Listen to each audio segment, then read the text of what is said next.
The Man City versus Chelsea combined 11 is just a bloodbath.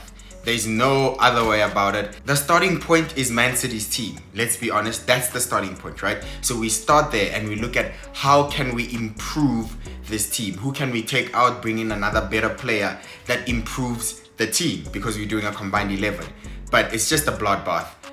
For me, from keeper to coach, it is not crazy, it is not insane to think that the Man City and Chelsea combined 11 is just Man City. From keeper to coach, the only decent shouts that I see, Thiago Silva. Yes, great defender, but I think he's well past his peak and he has been struggling this season, showing at least his age. I think his age is really starting to show. He's getting a little bit more exposed now. Both defenses aren't actually very strong, but Chelsea's much worse. Chelsea is much more worse. They lose a lot of games. Man City aren't keeping much clean sheets either, but I don't think they concede as much as Chelsea do. So would I put Thiago Silva in there? No, not at the moment. So the back four is Man City. Okay, Enzo Fernandez, decent shout. Enzo Fernandez is a decent shout, but he's only recently started performing. He's also only recently started scoring and contributing in terms of goals and maybe assists. But let's be honest, no one is touching that Man City midfield.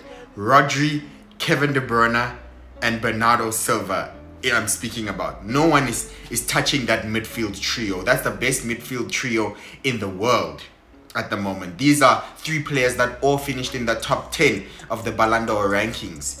From my point of view, Christopher Nkunku, a good shot as well from Chelsea, one of Chelsea's better players, but he comes from a long-term injury and he hasn't hit the ground running, just like maybe De Bruyne has, for example.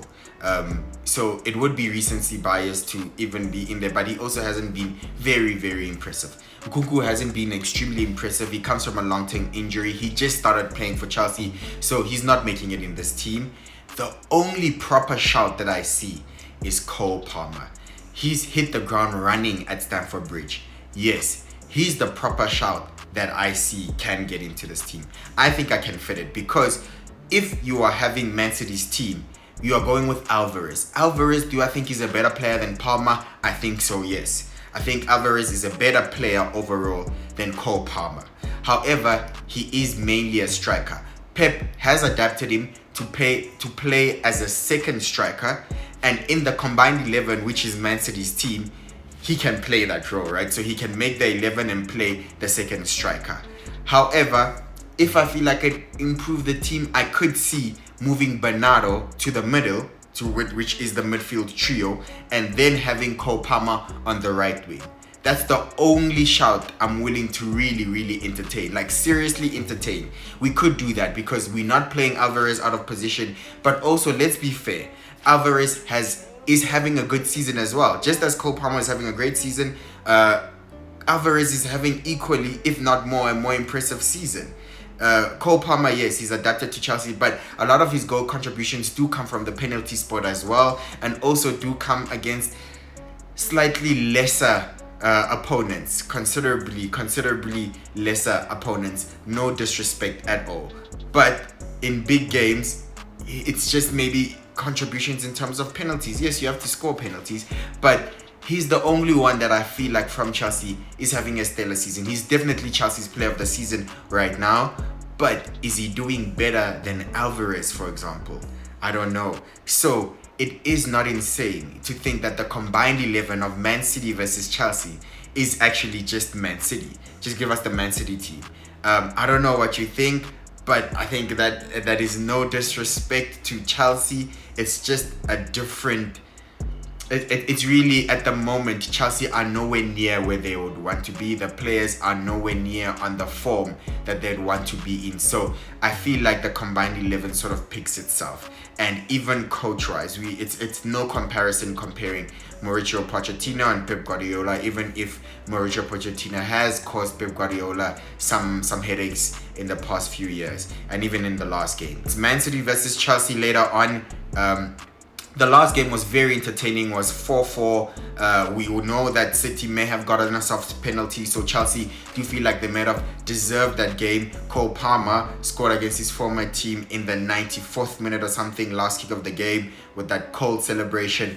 But at the end of the day, I do not think we are getting another 4-4, although I feel like Chelsea can only get something out of the game if they attack Man City. Man City also concede goals, and I think they could concede to this Chelsea team. All that Man City really have to do is control the game. If Chelsea tries to sit back and absorb pressure, they're not very good at that.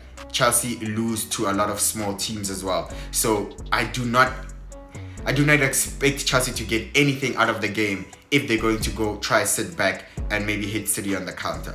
But if they really try, get on the ball, cause some trouble, take a few risks, that's the only way I see them getting something out of the game. But Pep Guardiola would not want an open game ever again. I think that was the only time in the Premier League, or might even be in his career, where he's drawn a game 4-4. So he'd want more control of this game, and it's obviously at the Etihad Stadium. So we know that's been a slaughterhouse for many teams recently. So Man City are also unbeaten at the Etihad in a really long time. So I do expect Man City to win the game, but other teams like Liverpool and Arsenal would be hoping that Chelsea can cause some frustration for Pep Guardiola's men.